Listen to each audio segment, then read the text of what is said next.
Welcome. You're listening to the Louie Minor Show. I'm your host, Bell County Commissioner Louie Minor. Today is August 17th, 2024. We have a lot to get to and a guest, so let's get started. So let's begin with the agenda for August 19th of the Bell County Commissioners Court. We have the invocation, pledge of allegiance, consent agenda items. Consider the approval of the minutes of August 12th, 2024 Commissioners Court, budget, personnel amendments, accounts payable, payroll, restitution, jury pay. And then we have D, consider adoption of Transportation Code Chapter 520, Subchapter E, requiring motor vehicle title services to obtain licenses from the Bell County Tax Assessor Collector. E, consider authorizing the county judge to execute interlocal cooperation contract failure to appear program between the Department of Public Safety of the state of Texas and Bell County courts, for which statewide failures to appear program known as Omnibase. And F, consider and approve the submission of the county feral hog abatement grant application in the amount of $7,880 with a funding match required of $0 to Texas A&M AgriLife Extension Service Wildlife Services, and they're designating the Bell County judge as the authorized agent for the grant. Then we have, that's everything for the consent agenda. Then we have 4, consider the appointment of the Bell County Road and Bridge Director. 5, consider status and take appropriate action on order restricting outdoor burn ban. 6, consider designation of locations as polling places pursuant to Section 43.002 of the Texas Election Code for the November 5th, 2024 general election. 7, consider an order relating to the November 5th, 2024 general election pursuant to Section 3.004 of the Texas Election Code. 8, consider adoption of a retiree benefit relating to vision benefits. 9, consider authorizing the county judge to enter into a memorandum of understanding with American Conservation Foundation for grant identification and grant application services relating to the Leon River watershed flood mitigation. 10, consider a recommendation for the Salary Grievance Committee relating to a salary grievance filed by Justice of the Peace Precinct 1, Ted Duffield, requesting a salary increase to $98,097. And then 11, re-announce the dates and times for public hearing and the approval of the budget and tax rates. A, first tax rate public hearing, August 21st at 6 p.m. Budget public hearing, August 26th at 9 a.m. Second tax rate public hearing, August 26th at 9 a.m.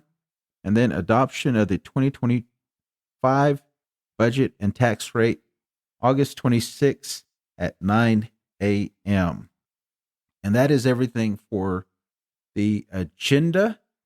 Now we have the workshop, updates from various county offices and departments.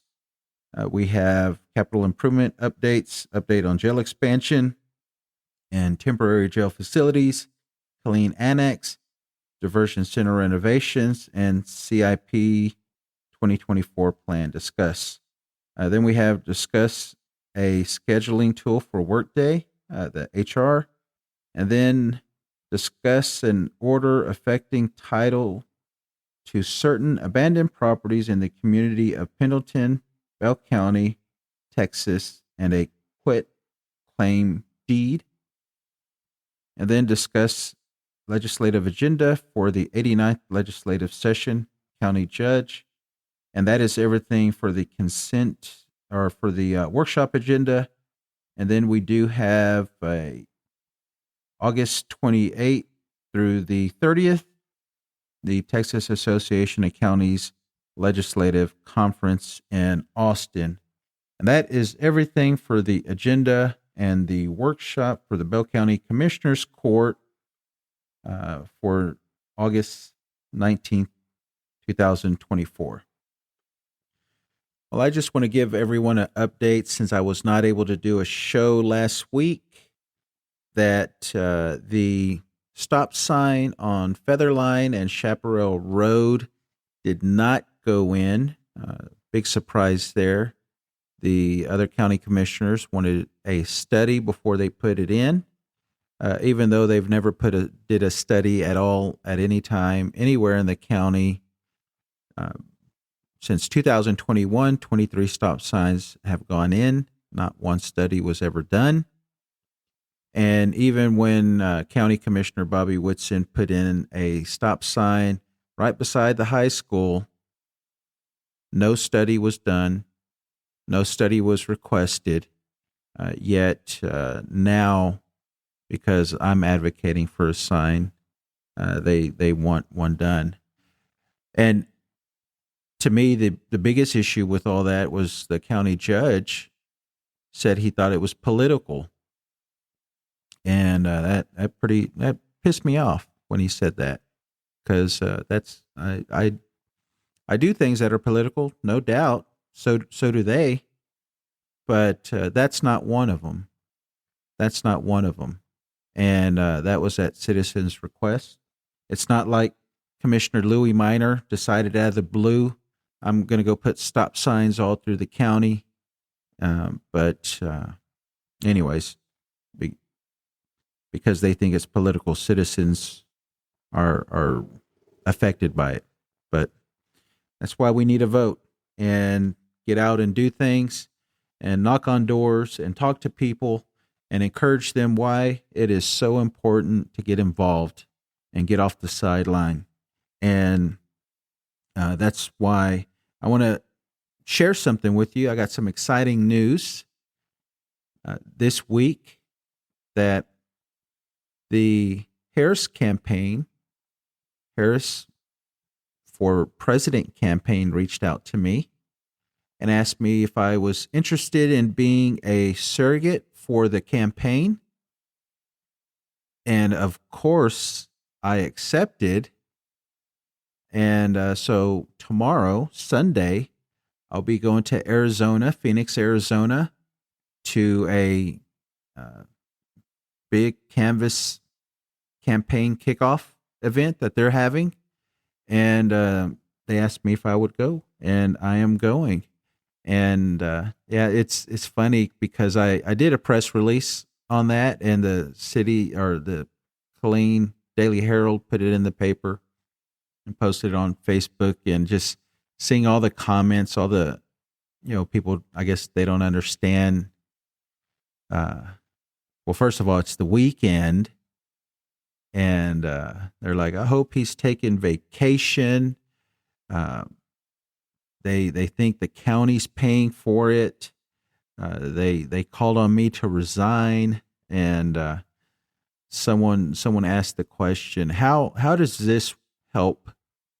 How does this help Bell County? And I'm just thinking to myself, this individual does not understand politics, does not understand networking. If you got to ask that question, how does it help Bell County? A lot of things that I've learned in life, and especially in politics, is the value of networking and talking to people and sharing ideas. And, once someone gets in a position where they're a decision maker, or, they're doing X, Y, and Z, that they'll think of you. And that's why networking is important.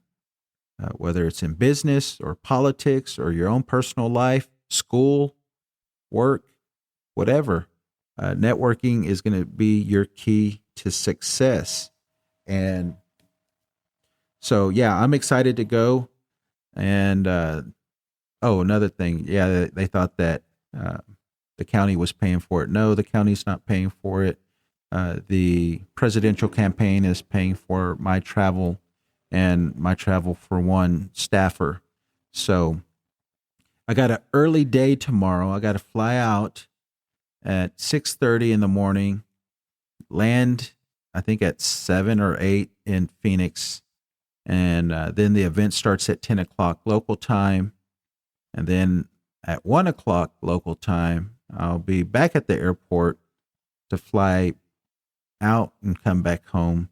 And I think I should get home probably around 7 or 8 tomorrow. But like I said, I'm excited. I don't think I've ever been to Phoenix, Arizona. I might have driven through it, but I don't recall. But either way, I'll be there tomorrow, and looking forward to it. And hopefully there'll be more opportunities. I know there'll be more opportunities, and wherever the campaign needs me, I'm going to let them know I'm willing to go. And so looking forward to that opportunity. But don't get me wrong, we still have work to do here in Bell County, and we're doing the work, and I'm equally committed to helping out anywhere I can. And, this is my home. I want to see positive changes happen here as well. But that means, we got to do the work, and we need the resources to do that. So it's not too late to get involved. I mean, we're 80 something days from the election. I think maybe in 70 something days from the election. So now's the time to get involved, learn about your candidates. And that's what I want to bring about to you real quick. I did an interview with Brandy Byrd for Bell County Tax Assessor Collector. And, as always, I always learn more about the individual than I did know, even though, Brandy and I, we've been to many events together. So let me pull up this interview and enjoy. Okay, well, I would like to begin and introduce my guest, Miss Brandy L.L. Byrd, running for Bell County Tax Assessor Collector. Miss Brandy, thank you for being here. Thank you for having me. Yeah, I'm excited. I'm slowly interviewing all of the candidates that are running, and I did an interview with Terrace not too long ago, and Michelle Cummings running for county attorney, and even through this process, I've learned more about both of them. So I like to start off with letting you introduce yourself, and then we could get into a little bit about your history. Okay. Well, my name is Brandy L.L. Byrd, and I am running for Bell County Tax Assessor Collector. And a lot of things has brought me to this journey. And sometimes people, think, like, hey, am I in the right place? Or, the culmination of all your experiences bring you to a particular place. And I can definitely say that has happened to me. I'm originally from Houston, was in the military 14 years, got out, did a medical retirement. From there, I worked for city, state, county, and I've done a lot more than I actually give myself credit for. But well, yeah, let's not run through all that stuff real quick. Let's go back. So you were born and raised in Houston. So tell me about that. Okay. Born and raised in Houston, traditional family. Most of work. Well, not even work, because back then it wasn't work. You go to school, you go to church. I'm in the inner city, so I'm an inner city. Back then, inner city youth, and with Houston being so diverse, learned a lot and have a lot of experiences. With people and with working. with others and stuff. Do you still like have that. family in Houston? Oh yeah, I have I know a lot of Houston. I like to say Houston is so big, but it's so small, and I have a lot of reach back. But yeah, all my family's in Houston. Oh yeah, no, I spent a lot of time in Houston for work, for pleasure, and I think a lot of people go to Houston for that type of stuff. Right. So you were in school, you graduated, and then what did you do? You joined the military right out of high school, or what did you? Well, so never really had the military on my forefront, and one of the little things that now after being 49, almost 50, I'm definitely in my truth. So somebody broke my heart, Mm-hmm. and that's why I left Houston per se. Houston was not big enough for me, for what I was going through, and I was like, you know what, I just want to get away, I I wanted to get away. I wanted to write my own ticket. Wanted to be independent. Also, I wanted to go to school. And the only thing and the only one that I knew that I could do those things with was with the military. And I chose Army because I could control my own, what I actually did in the military. But not only that, I wanted to be in control of my finances. Mm-hmm. So my MOS was, at that time, was accounting specialist. And then they merged MOSs to become financial management technician.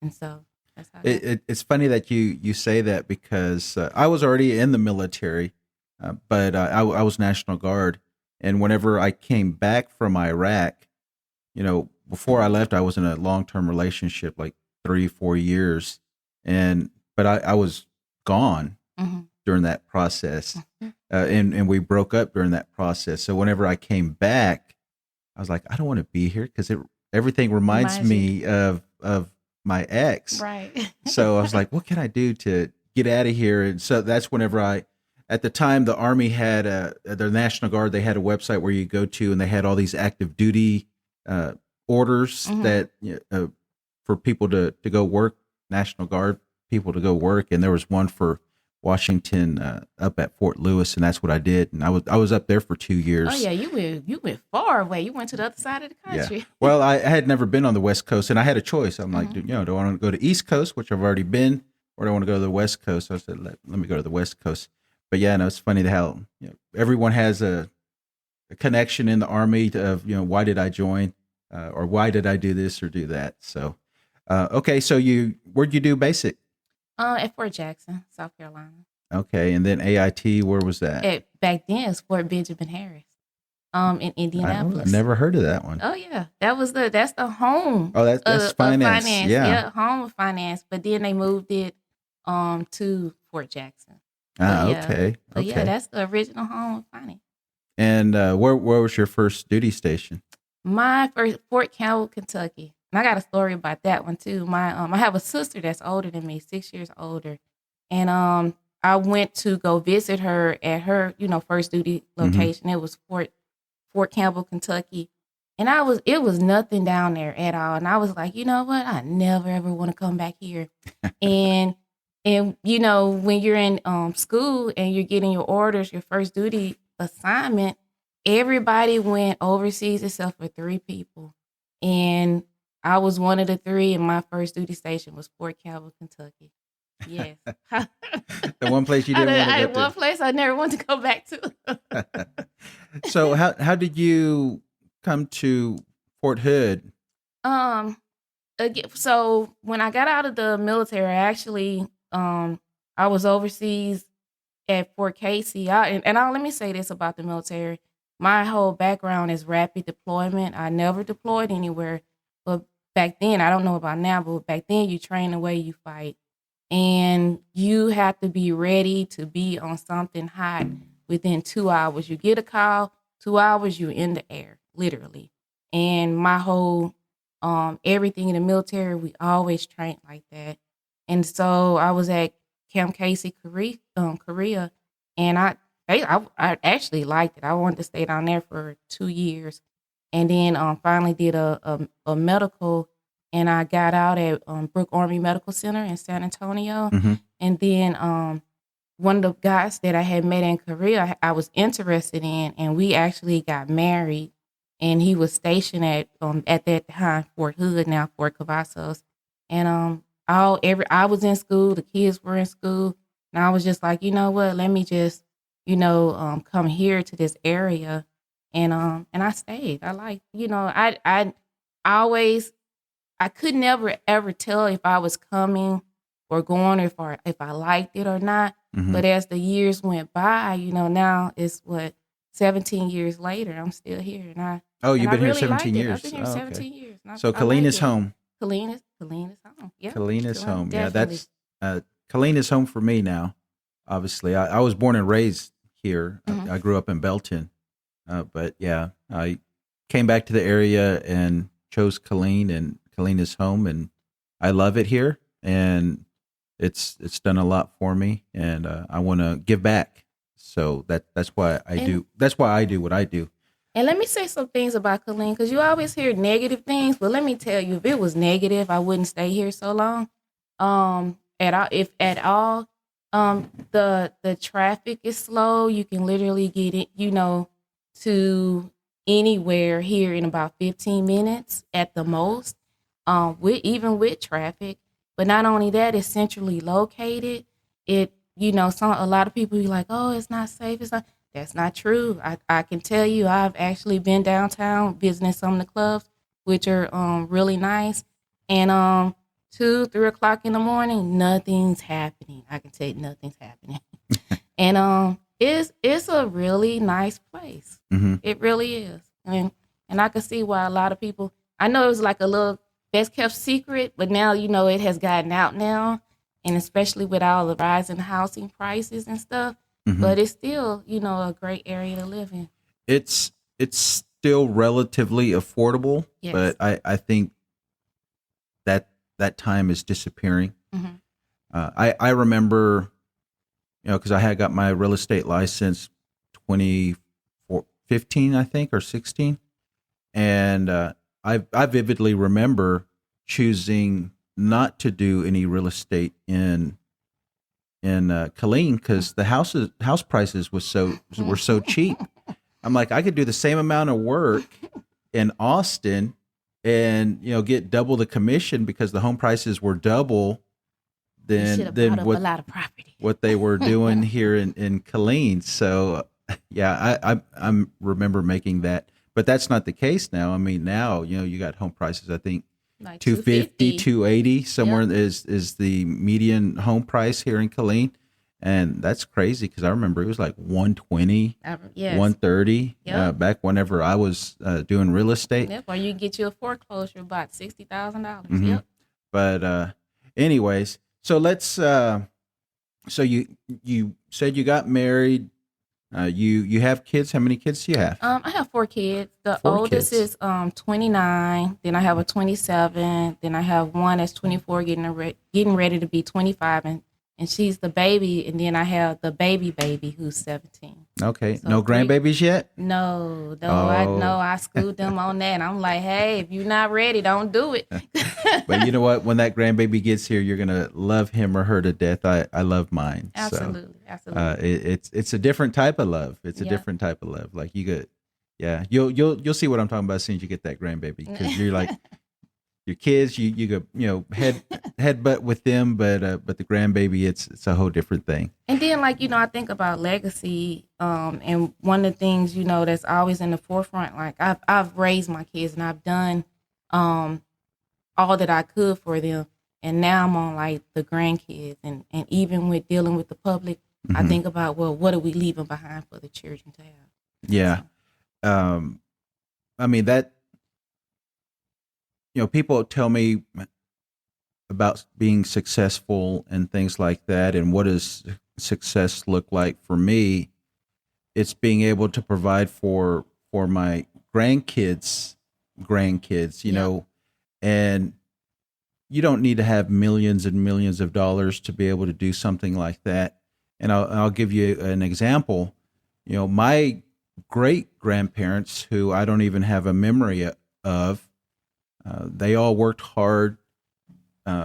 Both of them had 10 children each, and they pulled everyone's resources. Like all my my dad and my dad's dad, that generation. So my grandparents, uh, their parents pulled everyone's money. Like they all went to work and they gave it to my great grandmother, and she pulled that money and bought some property, and they passed away, passed it down, and now that property is worth a lot of money. And eventually, when the family does decide to sell it, it'll be divvied up between everyone. And it's something like that I want to be able to provide for my family. So, but yeah, it doesn't need to be millions and millions of dollars. Right. And then, like you said, like grandparents, like, well, my grandparents, my mom's mom and dad, they have such a strong influence in my life, and they provided a lot.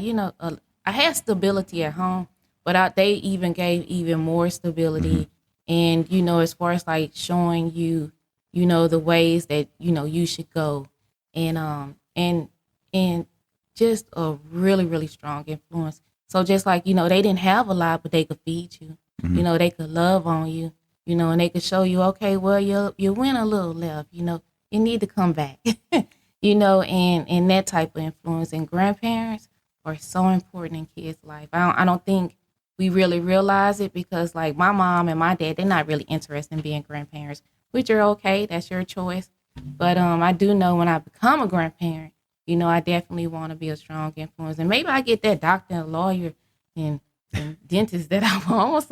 I want some licensing, So I expect to be a strong influence too. Okay, well, good. So now you're here, and it's 2023, because that's when you had to make a decision to file and run for this office. Why did you decide to throw your hat in the ring and run for Tax Assessor Collector?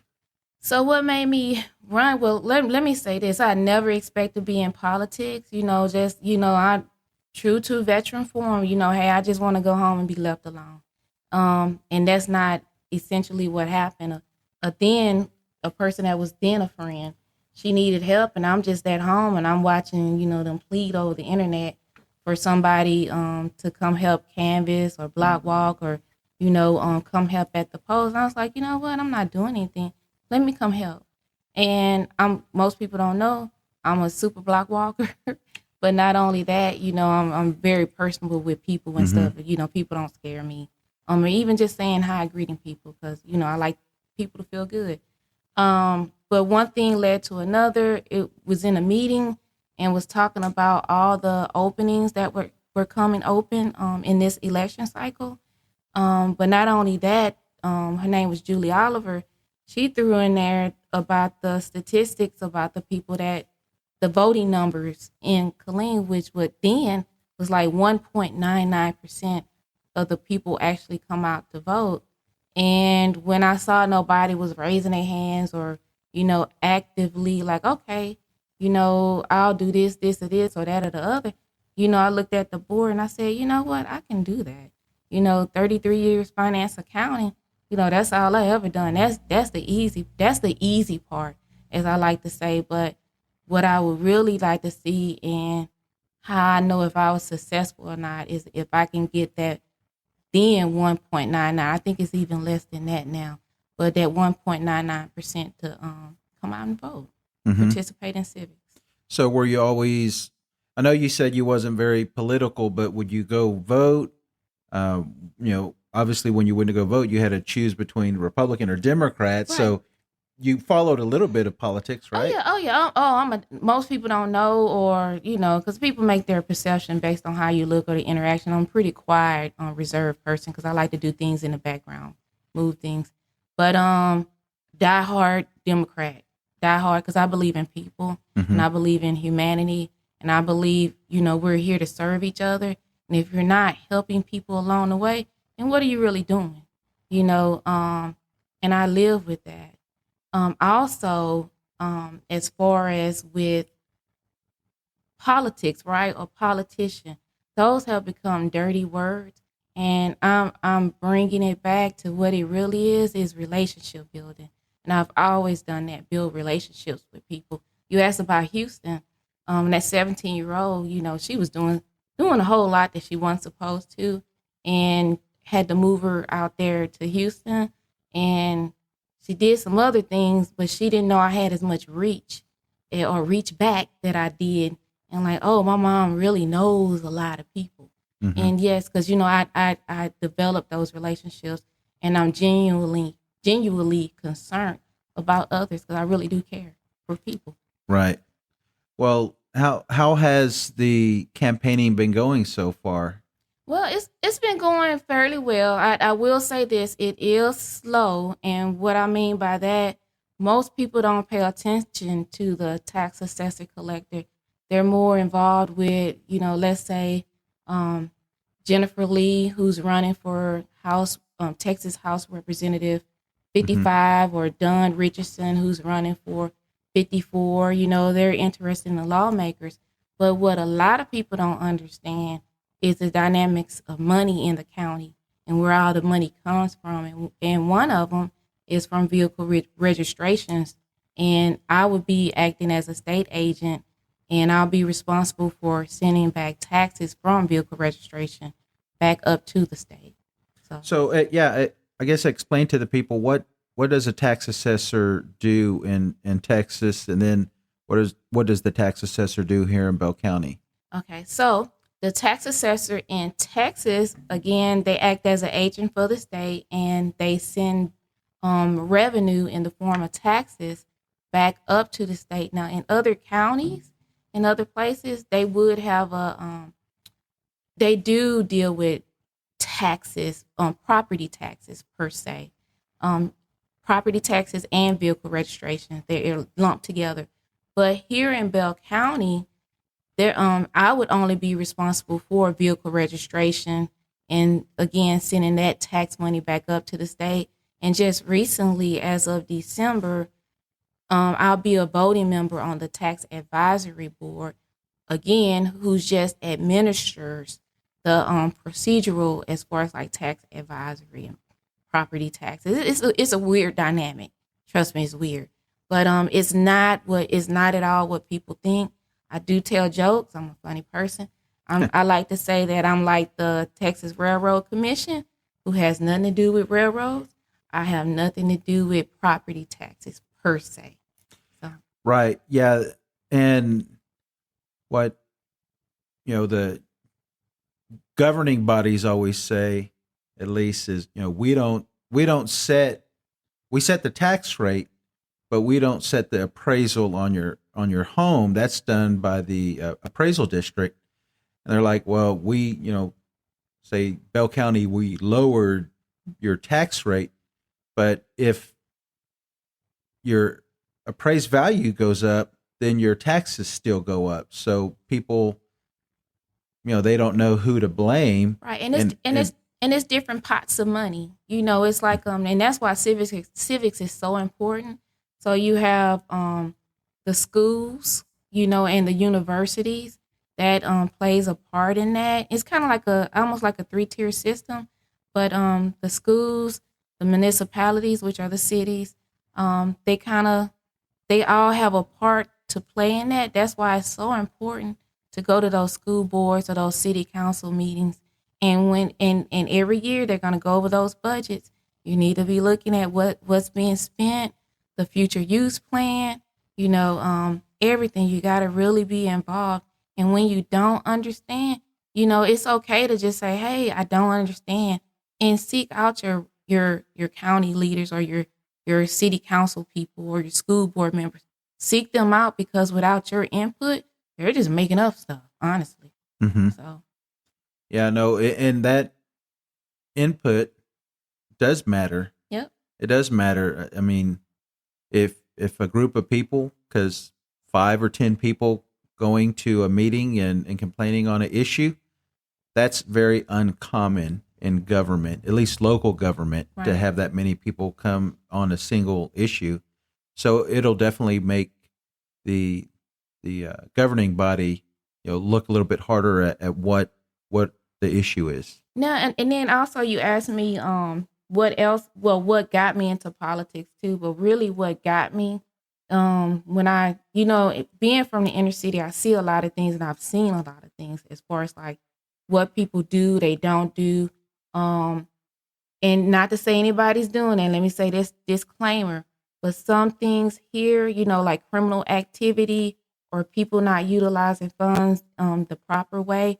Or for instance, when, you yourself, Commissioner Minor, when you go to the board and you're asking for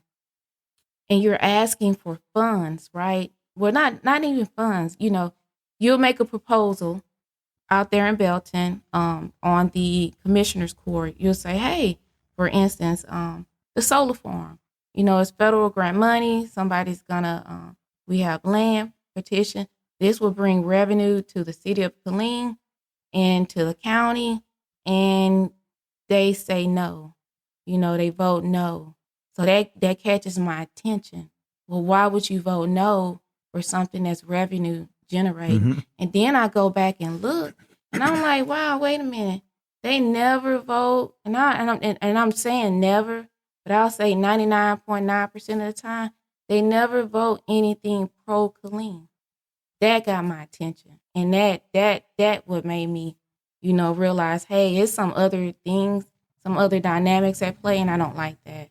To call out a whole city or to be, say a whole bunch of negative things toward a city that I've only known to be hardworking. Another thing I noticed, and I'm an analyst at heart, all the money goes out of Killeen, but I don't ever see anything coming in. Mm-hmm. And that again, that piques my curiosity. And I'm just like, well, what's going on? And I start investigating, I start looking, and I ask questions. Because that's one of my jobs as a finance accounting person. I can ask you questions and you don't even know that I'm asking, the information that I'm pulling from you. Yeah, well, that's kind of one thing that I guess I had a disagreement with the current tax assessor collector. He was opposed to the Killeen Annex going downtown. It's dangerous, blah, blah, blah, all the negative things you could think of to say about downtown Killeen. But he doesn't live here, and downtown is important to us. Right. And the revitalization of downtown is important to us. And I'm glad that decision was made. It was made before I got into office, but I'm glad that decision was made to put it downtown because now there's a lot of great things happening downtown. Right. They have a downtown director, and it's going to be great. Right. And the Killeen Annex is going to have a lot to do with it. And then whenever they build a new city hall, that's going to have a lot to do with it. And I mean, I'm excited for what's going on here in Killeen. We're doing a lot. I'm excited too. And then that's the other thing. You should be proud of your home. Not only that, when you're downtown Killeen or, on the outskirts, matter of fact, I like to ride around and see what's going on and be with the people. When you ride around, all the places that they say are bad actually is gentrified. It's very, very diverse out there, and it's like big cuts of land that people own out there, and it's not what they make it out to be at all. It actually is the polar opposite. Not only that, Killeen is the one that pays the bills. We're the ones paying the bills. So why would you not? We have we generate the most revenue, but not only that, as far as vehicle registrations is concerned, we're the biggest consumer or people that's paying the taxes. Why would you not put it where most of your customers are at? That makes no sense. Yeah. Well, a lot of things that Republicans do doesn't make any sense to me. And then let me say something on that. You would think, your elected officials have your best interests at heart. And again, that's the other thing that got me running is that, you got these people up here, that says one thing, but they actually do the opposite of that. I call it smoke and mirrors. And they're definitely doing that. And which is, it's disturbing to me, honestly.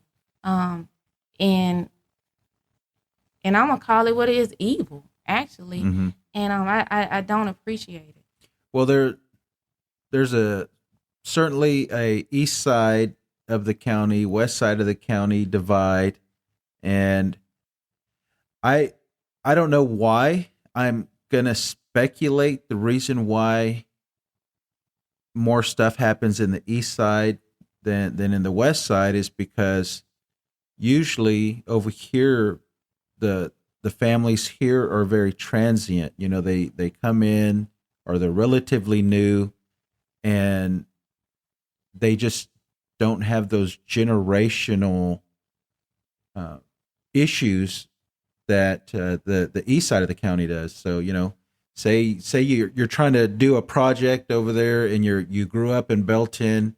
Your granddad was from there. Your great granddad. You've been in the Belton Temple area for generations. Your family is definitely well known, and so that's what I'm thinking. Right. That's why it seems like more stuff goes over there than over here, just because you don't have that advocacy, that generational advocacy. Right. But hopefully, I think it's changing as people stay here longer and put down roots like you, right, and like me, and call Colleen home and actually stand up and represent Colleen right, and advocate for Colleen. I I was talking to the mayor one day, and she was kind of giving me some strife about coming to the Colleen meetings, and she's like, "Oh, you only come over here for drama," and I'm like, "No," and she goes, "Well, we don't go to your meetings." I'm like, "Well, you should. You should come to the county meetings. Probably get more stuff for Colleen if you come to our meetings." Yeah, it doesn't matter if you're an elected official or anything. I live here. I care about Colleen. I care about what's going on. I pay taxes and I vote, and I'm going to go to meetings. So, yeah, I just thought that was an odd comment. Well, what I realized, some people don't know what to say to you, so they may say something odd or off the way or reptilian. Use a reptilian brain. They don't know how to interact with you, which is okay, because you definitely did say, healthy government is a collaborative process. City should be working with county should be working with city. Everybody should be working together, even across party lines. That's how our federal government also should work. That's what healthy government looks like, because we all have opinions, we all have differences, but we all want the same things. Mm-hmm. And it's just like coming together and figuring out how can we get this thing going and moving forward in a healthy process to where everybody's growing and thriving. So, for me, I've been doing politics for, at least here locally, over a decade now, and that this is one thing that I'm super excited for, is to have, all these great candidates running, when a lot of times the incumbents, the Republicans, just got a free pass because no Democrat would run. And, we do not know what November's going to look like. And when you first went on the ballot, Joe Biden was going to be the presumptive nominee. And I love President Biden. He did a lot of great things. I wasn't super excited about him running again. And that issue has been resolved. And there is so much excitement here in the county, and people are excited to do stuff. And it just changed, and it changed nationally, and you could feel it, and you could feel it here locally too, that there's change. But I say that because if we didn't have candidates on the ballot to challenge these incumbents, our voters would have been disenfranchised because we wouldn't have been able to vote for someone else other than the Republican there. So I think we have a great opportunity this coming November to make some changes, and a great part of it is having candidates on the ballot. Definitely.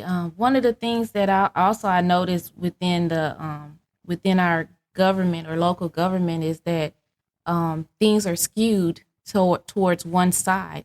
So, for instance, like when you're on the county commissioner's seat or chair, when you're there, you can't get initiatives passed because they're just anti Louie, Hmm. which is wrong. You got a whole city that you're responsible for. The other thing is um, on our school board. Our school board is skewed, and it's a bunch of Republicans sitting on there, which I don't, I always like to say is not the two-party system that we're fighting against. It's the one party, which is the 1% Hmm. that we're working against. And people get kind of like off the right track on what to do. So, and I'm gonna give a shout out to Joe Baez. He has a child that he's trying to get transferred to another school to healthier environment from what he's in, and he's hasn't encountered like a lot of strife and just really a lot of bad things at his particular school, which is Skipka, if I'm not mistaken, and something in any person could see, okay, well, this environment is wrong for this child. Why not just grant this transfer? It's easy. It doesn't hurt anybody. It doesn't cost anything, and it makes a child happy, healthy, learning environment. And just to be, just told no for the sake of no, Hmm. that's wrong. And when the school board got involved, um, they didn't back up the child, which again, that's why you need more representation up there. So things like that won't happen. So you can have people like, well, why are we saying no? Is it hurting anything? Is it what's the big deal? And you know, just saying no for the sake of saying no, that's not okay with me. Right. Well, what I'm finding is that even though the elected officials, whatever political party they are, obviously Republicans. Most of them here, they're Republicans. There's a few Democrats. Uh, you may or may not know. Most likely, don't know what the staff their political leanings are, but they're conditioned to the governing body. So if they already know, oh, we can't do this or we can't bring this idea forward because we already know that the court or the city council or the school board is going to vote it down, then they just don't bring it up. So to me, that's an issue too. That organizational mind think that they don't want to bring stuff up Which is wrong, because they don't think it's going to get passed. right? And I'm different. At least I'm going to bring up what's right for the people and what is the best idea. Uh, it's probably going to be different than what they think of, and it'll probably get voted down.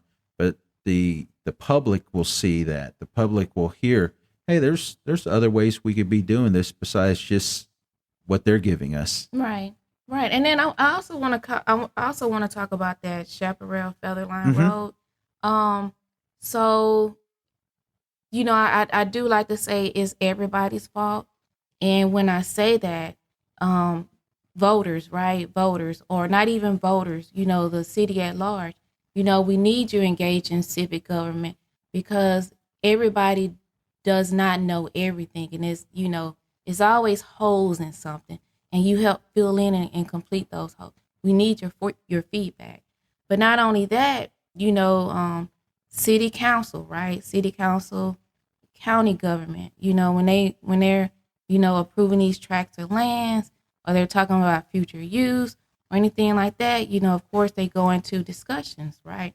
And in these discussions, and I'm pointing my fingers at these engineers, right? Because on the Texas Water Development Board, I sat in meetings, with municipalities and lawmakers and stuff on, getting water grants for municipalities for, aging infrastructure, or, might be lead in the pipes, or the pipes might be crumbling, or I don't know, maybe it's no more water, like a whole range of things, right? And one of the things I've learned working with the engineers, if a entity goes against a recommendation they put in writing, is my professional opinion. In this case, you should do a traffic study for future use. And when you do that, that puts everyone on notice. City, county, it's city engineers, it's county engineers, it's KISD engineers. When you put these licensed professionals, and you throw it back on the entities, everybody's covered, whether you do it or not. And here we have this road that's back there. Never seen nothing like it in my life. But you live and you learn. And, I remember when the police station was being built, Right. and saw it, it was nothing back there but trailer homes, far on the other side. And, they knew there was two schools were going to be built. But not only that, with Chaparral, it's a little 2-lane highway. And it's so much subdivisions and people back there until like it's almost 30, 40 minutes just getting to one school. Not just the middle school, but, also the high school. And then they're building another subdivision on the other end. And my friend, he took me back there. And I was surprised. It's Turbo Ranch. Mm-hmm. And I was surprised because it was like thousands of houses. And, I always think about, remember I'm inner city, the trap house. One way in, one way out. And then, it's a military training. How I'm going to get out of here? And I'm like, man, they didn't, that was not great planning. And it goes back on those engineers because, the everybody, or, regular people, our council people, our on the commissioner seat, they're not licensed professionals per se. How would they know as far as like, okay, traffic studies or future use or, all those things. And then to just ask for, okay, well, we dropped the ball to just ask for a stop sign to be built until we can get this, fixed. And again, I believe in collaborating, with city and council. How can we get this right? So again, you brought a proposal for a stop sign, simple stop sign, right? To just slow them down at least, because I already know what they're doing back there. I won't even go back there. And I'm a Houston driver, I won't even go back there. And to be voted no, because, it bothers me those kids are back there. It was, when we was protesting, it was 2 kids that I saw walking, Right. Back there. And it's very dangerous. Well, yeah, no, we definitely need to stay involved and advocate for things that we want, things that we need, and things that are going to make our neighborhood safer. So yeah, that's great. But it also means having the right people that are making those decisions in office. Right. So voting's very important. Brandy, thank you for being here. Let people know where they can find out more information about you, and if they want to volunteer, if they want to donate, where can someone go and find out more about you? Okay, I'm on all the platforms. The easiest way to find me, my last name is Byrd, is BYRD, and then you go to Byrd for Bell, for FOR, and Bell BELL. Just go on the internet and type in Byrd for Bell, and you'll see me. I'm on Facebook. I'm on Twitter, even though I don't really tweet. I'm on because I don't like Elon Musk, and I ain't trying to give him no advertising dollars.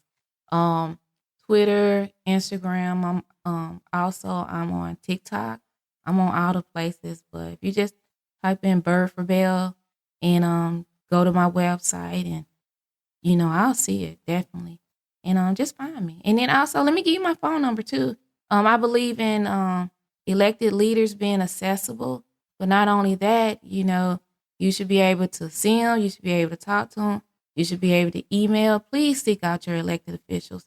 But I'm going to give you my phone numbers, 254-818-8252. I answer my phone. So give me a call. All right. Well, thank you for being here. I learned more about you than what I knew. So thank you. And I look forward to working with you when you're elected tax assessor collector. No, let me say, make sure you go out to vote. Last day to register is October 7th. Mm-hmm. The early voting begins October 21st. And the last day, the Super Bowl throwdown be-all, is November 5th. So make sure, your vote does count. And so I meet people everywhere, and they say, hey, I don't like to vote, da-da-da-da. I don't feel like my voice is heard. And I like to tell them that feeling right there that you're feeling, that's voter suppression. And I'm telling you, as the money lady, they put billions behind you having that feeling and you doing nothing right there. So don't be that person. Mm-hmm.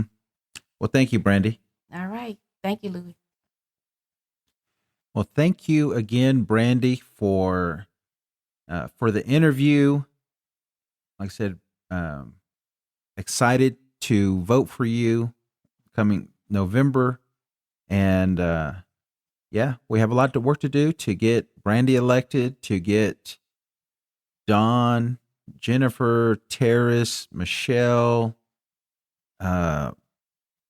Matt West, Judge Johnson.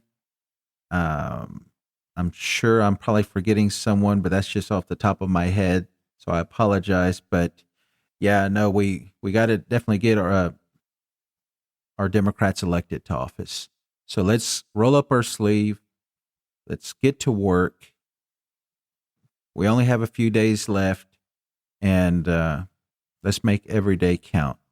So I will give y'all an update about Arizona next week, and I will talk to you then.